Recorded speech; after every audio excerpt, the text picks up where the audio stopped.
तो अभी हमारे पास ये बजाज की पल्सर 125 सीसी की बाइक है और इस बाइक में जो प्रॉब्लम है, एक तो इंजन की साउंड प्रॉब्लम, दूसरा पिकअप की प्रॉब्लम। तो चलिए हम दिखाते हैं। और ये बाइक अगर देखा जाए तो बहुत ही कम चला है और यहाँ पे आप देख सकते हैं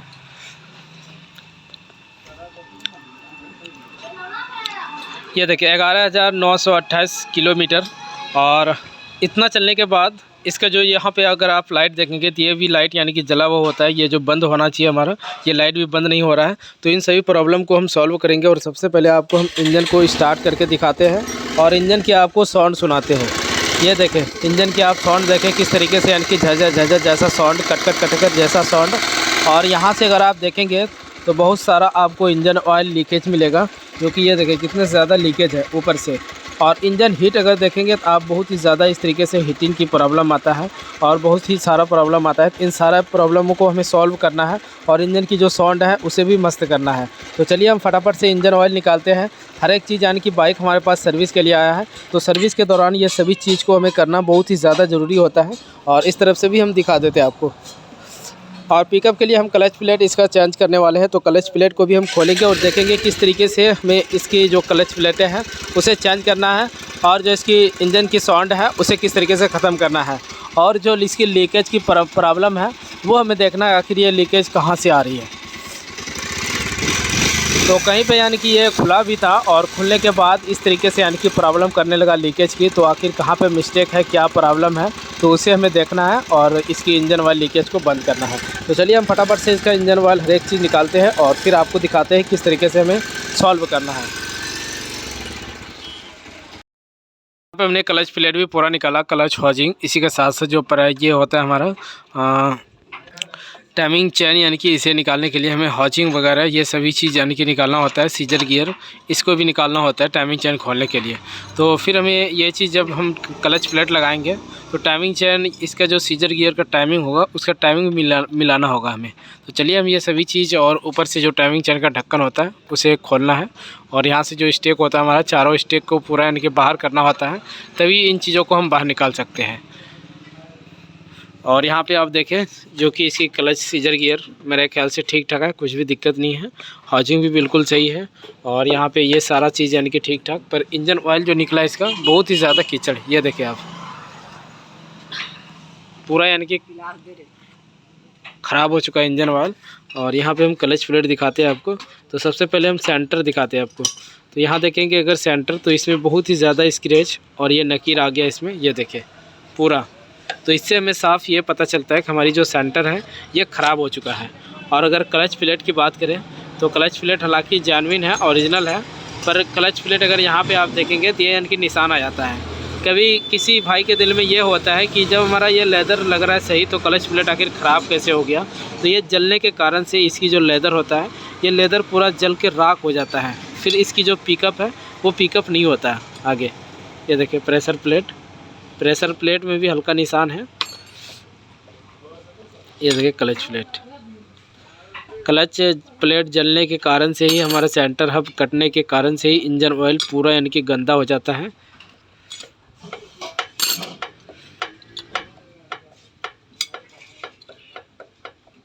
ये देखिए।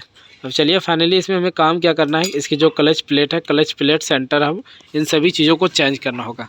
यहाँ पे जो सेंटर है ये भी पूरा यानी कि कट चुका है, ये देखें पूरा यानी कि एक तरफ से पिकअप से रिलेटेड जो काम होता है वो यानी कि पूरा बर्बाद हो गया ये सब चीज़। अगर चेन देखेंगे टेंशनर पूरा फुल टाइट है और यहाँ पे टाइमिंग चेन देखें ये यानी कि पूरा प्ले हो जाता है। और यहाँ से भी अगर आप उंगली लगाएंगे ये यानी कि हिलने लगता है, यानी कि लूज पड़ने के कारण से इस तरीके से दिक्कत करता है। तो यहाँ से एक पेचकस लगाना इस तरीके से और इस नट को आपको लूज कर देना है। अभी हमने लूज कर दिया इसे। इंजन जब दोस्तों हमने इसे खोला तो बहुत ही इसमें ऐसा हमने सामान देखा कि देख के थोड़ा हमें अजीब लगता है। अगर आप यहाँ पे देखेंगे ये टेंशनर, ये देखें इसकी हालत, इंजन के अंदर भी वेल्डिंग करा के रखा है और ये मैकेनिक ने यानी कि वेल्डिंग कर दिया इंजन के अंदर भी, जो कि इंजन के बाहर में वेल्डिंग कराना होता है। पर यहाँ पे अगर देखेंगे आप इंजन के अंदर ये सब पार्ट्स में यानी कि वेल्डिंग करा के ये यानी कि काम चला रहे थे। और इसकी वजह से अगर हम दिखाएँगे आपको तो ये पाइप देखें इसकी, ये देखें इसमें यहाँ पे यानी कि स्क्रैच आ गया। जो टाइमिंग चेन होता है वो यानी कि यहाँ पे आके सटने लगा और धीरे धीरे ये यानी कि कट गया और कटने के कारण से यहाँ से भी ऑयल, इंजन ऑयल बाहर निकल रहा था। तो इस तरीके से यानी कि काम किया गया इस बाइक के अंदर। तो चलिए हम अब हमें काम क्या करना है तो हम देखते हैं और पूरा पार्ट्स लाते हैं और फिर आपको हम दिखाते हैं। तो हमने जो इसका क्लच प्लेट लिया पूरा यानी कि इनर ही डाल दिया। तो इनर डालने के बाद इसमें हमारा पूरा pressure plate, clutch plate, centre hub और इसी के साथ साथ जो स्प्रिंग वगैरह होता है ये सारा चीज़ इसमें टोटल यानी कि आ गया। तो इसे कंप्लीट लगाने के बाद बाइक की जो पिकअप होता है वो काफ़ी दिन तक चलता है।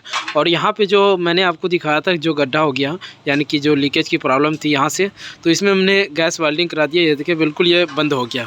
अगर हम एरो लाइट मारते या और भी कोई सोल्यूशन वगैरह मारते तो ये यानी कि गर्म होने के बाद ये खुलने का चांस ज़्यादा रहता, इसीलिए हमने उस तरीके से नहीं किया।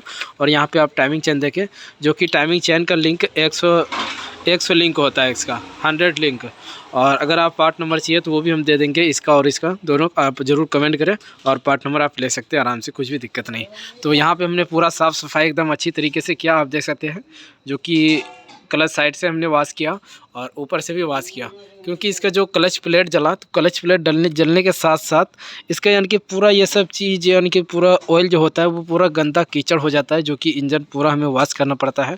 और अंदर तो हालांकि हमें गियर बॉक्स की तरफ हम वॉश नहीं कर सकते हैं, क्योंकि उधर हम वॉश करने के लिए पूरा खोलना पड़ता है। तो इसमें अभी जो हम इंजन ऑयल डालेंगे और इसके बाद हमें यानी कि जो भी इंजन ऑयल डालना है उसे यानी कि कम ही चलाना है और फिर इसे चेंज करवा देना है बहुत ही जल्दी। तो चलिए हम यहाँ से अब क्या करना है दोस्तों कि हम यहाँ से टाइमिंग चेन को लगाते हैं और फिर हम दिखाते हैं किस तरीके से आपको टाइमिंग वगैरह यह सब चीज़ सेट करना है। पकड़ो मोबाइल।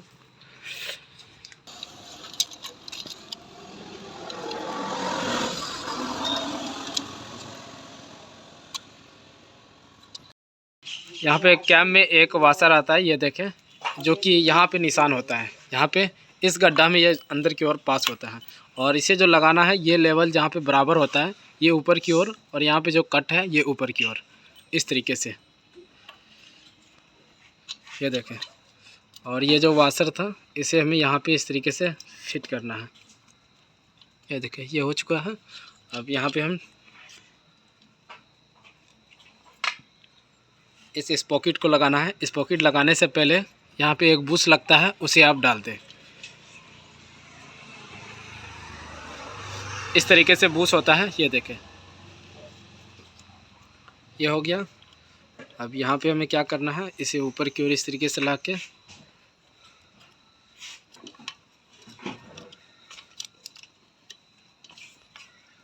इस तरीके से इसका हमें टाइमिंग को यानी कि सेट करना है। तो टाइमिंग सेट करने के लिए यहाँ पे क्रैंक जो होता है हमारा उसे हमें टॉप पे लाना होगा। तो यहाँ पे एक लॉक आता है, इसे यहाँ पे लगाना है और फिर इसमें हमें इस पैनियन को लगाना है। ये देखें इस तरीके से।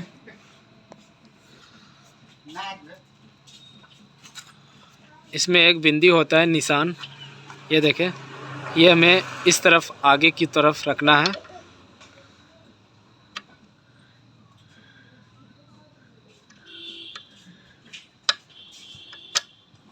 ये फिट हो चुका है। अब इसी के हिसाब से जो है हमारा टाइमिंग यहाँ पे सेट होगा। तो यहाँ पे आप देख सकते हैं जो कि एक बिंदी का निशान है। यहाँ पे ये एक कट है और यहाँ पे एक कट है, ये देख सकते हैं आप, ये वाला और ये, इन दोनों को बिल्कुल सामने रखना है। सामने रखने के बाद हमारा टाइमिंग यानी कि पिस्टन टॉप पे हो जाता है। अभी टाइमिंग चेन हमने ऊपर से लगाया नहीं है, तो चलिए यहाँ से हमें सेट करना है।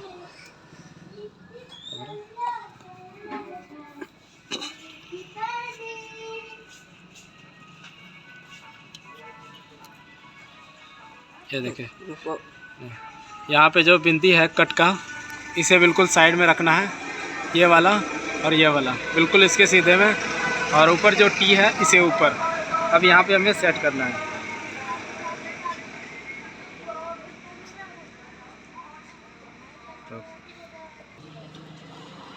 तो यहाँ पे जो हमने टाइमिंग सेट किया, टी का निशान जो टी लिखा हुआ है ये ऊपर और साइड दोनों कट, और यहाँ पे जो ये एक कट है इस पॉकेट में और एक यहाँ पे, इस तरीके से हमने टाइमिंग को सेट किया।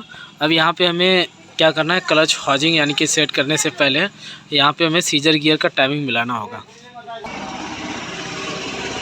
तो यहाँ पे जो सीजर गियर का हमें टाइमिंग मिलाना है ये इस तरीके से होता है। ये देखें, ऐसे आपको करना है, इस तरफ नहीं घूमता, ये इस तरफ घूमता है। तो यहाँ पे आपको लगा के अब इसके बाद यहाँ से हमें इस तरीके से, यहाँ पे आप देखें, एक ये आधा हो गया, ये एक और ये दो, यानी कि 2 ढाई पे हमें इस तरीके से सेट करना है। और फिर इस तरफ हम दिखाते हैं आपको, ये देखें, ये पूरा बराबर हो गया। फिर ये 1 और ये 2, इतना पे हमें सेट करना है। ऐसा नहीं कि हमें ज़्यादा टाइट कर देना है या एक पे करना है, इस तरीके से सेटिंग नहीं करना है। यहाँ पे दोनों तरफ एक एक वाशर डालना है। और फिर आपको यहाँ पे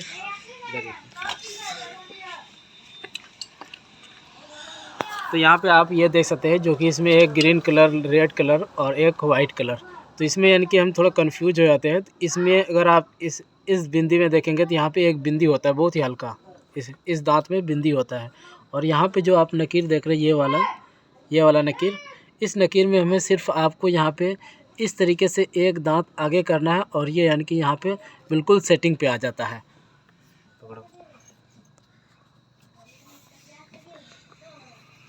तो ये देखें, हम लगाने वाले अभी। इसे क्या करना है, बस हल्का सा यहाँ से इस तरीके से, फिर हमें यहाँ पे इसे लगा देना है ऐसे करके।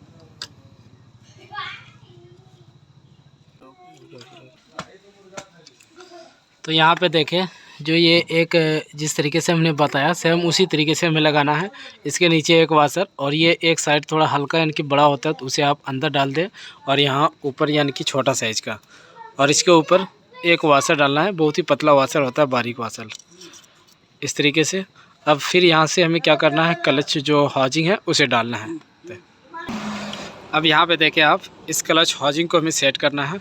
तो यहाँ पे आप इसे इस तरीके से सेट कर सकते हैं, इसमें कुछ भी नहीं होता है, इस तरीके से। और यहाँ साइड से थोड़ा आपको इस पेनियन को जब आप घुमाएंगे तब ये आसानी से सेट हो जाएगा। अब यहाँ पे मैं एक बार और आपको दिखा देना चाहता हूँ, जो कि अच्छी तरीके से। यहाँ पे आपको क्रैंक की देख लेना टाइमिंग सबसे पहले इसके सीधे में। और दूसरा जो यहाँ पे इस बैलेंसर का है, इसका यानी कि इसके हिस्से में बिल्कुल होना चाहिए यहाँ पे, ये देखें। और इसका यहाँ पे और एक यहाँ पे, और इसमें यानी कि कुछ भी नहीं होता है, सिर्फ इसे आप डाल दें सेटिंग पे लगा के बिल्कुल। अब यहाँ पे हमें एक वाशर डालना है। यहाँ पे इस तरीके से वाशर होता है, इसके बीच में घाट होता है और यहाँ पे इसे इस तरीके से लगाना है। इसमें यानी कि कुछ भी उल्टा सीधा नहीं है कि आप इधर से लगाए या उधर से लगाए। पहले मॉडल का जो था उसमें उल्टा सीधा था, इसमें नहीं है।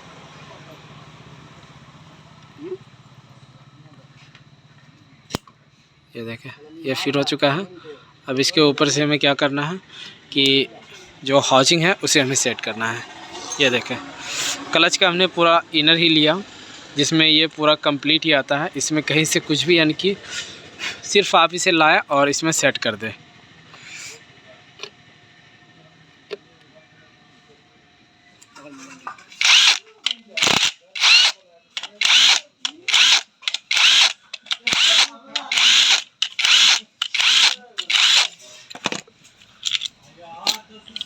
मोबिल लेने वाला, हाँ।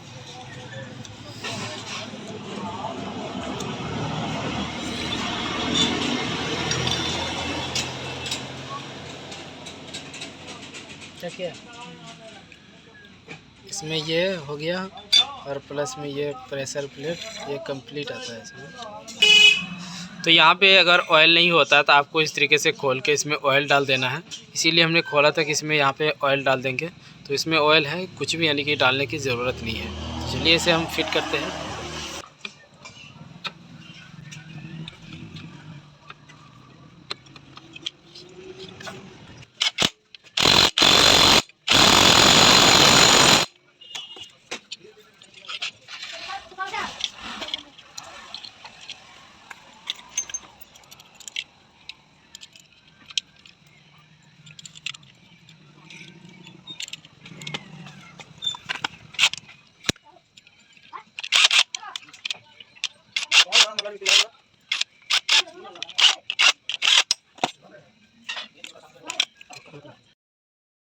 मैकेनिक ने इस कवर को खोला था और खोलने के दौरान इसमें जब हमने इसे बाहर निकाला तो यहाँ पे कोई भी बॉन्ड वगैरह कुछ भी नहीं था। बिल्कुल उसने उसी तरीके से लगा दिया जो कि यहाँ से बहुत ही ज़्यादा ऑयल लीकेज हो रहा था।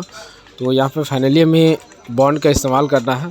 इसमें कुछ भी पैकिंग वगैरह ये सब नहीं होता है। तो आप इसे अच्छे से साफ़ करके फिर आप इसमें बॉन्ड लगा दें, इसकी जो लीकेज है वो बिल्कुल बंद हो जाएगी। टेंशनर को हमने दूसरा चेंज किया और इसे यानी कि बहुत ही बुरी तरीके से रिपेयरिंग करके रखा है, ये देखें आप।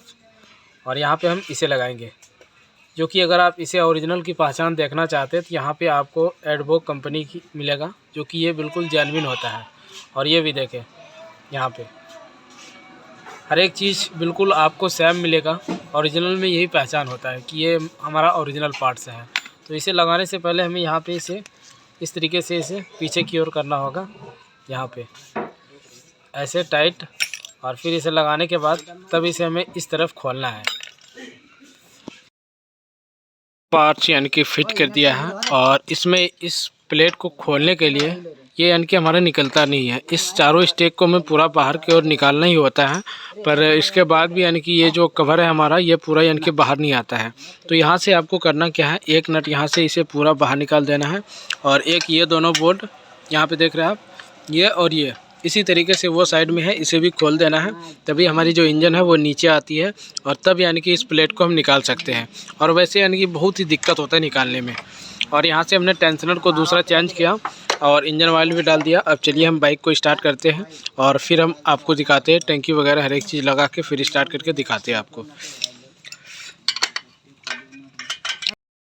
जो हमारी लाइट जल रही थी तो उसके लिए हमने OBD लगाया और यहाँ पे हमें इसकी प्रॉब्लम को चेक करना है। कभी क्या होता है कि जब भी यानी कि हम अगर कोई भी सॉकेट सेंसर वगैरह का अगर सॉकेट खोलते हैं तो उस समय हमारा जो लाइट होता है वो लाइट यानी कि जलने लगता है। तो फाइनली उसे हमें सही करने के लिए, डिलीट करने के लिए हमें OBD लगाना पड़ता है, तभी ये डिलीट होता है। तो यहाँ पे हमने लगा दिया और रात का समय थोड़ा उस तरीके से हमें पता नहीं चल रहा है, ये पूरा यानी कि धुंधलापन आ रहा है। तो चलिए दोस्तों हम इसे डिलीट करते हैं और फिर आपको हम दिखाते हैं। तो यहाँ पे मैं जहाँ तक चेक कर रहा हूँ तो यहाँ पे यानी कि नो कोड आ रहा है, यानी कि कुछ भी प्रॉब्लम नहीं है। तो ये सॉकेट खोलने की वजह से इस तरीके से हुआ है। तो चलिए यहाँ से हम इसे डिलीट करते हैं और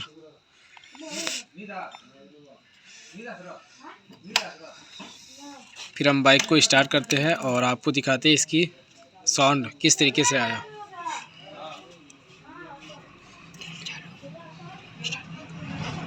कर स्टार्ट।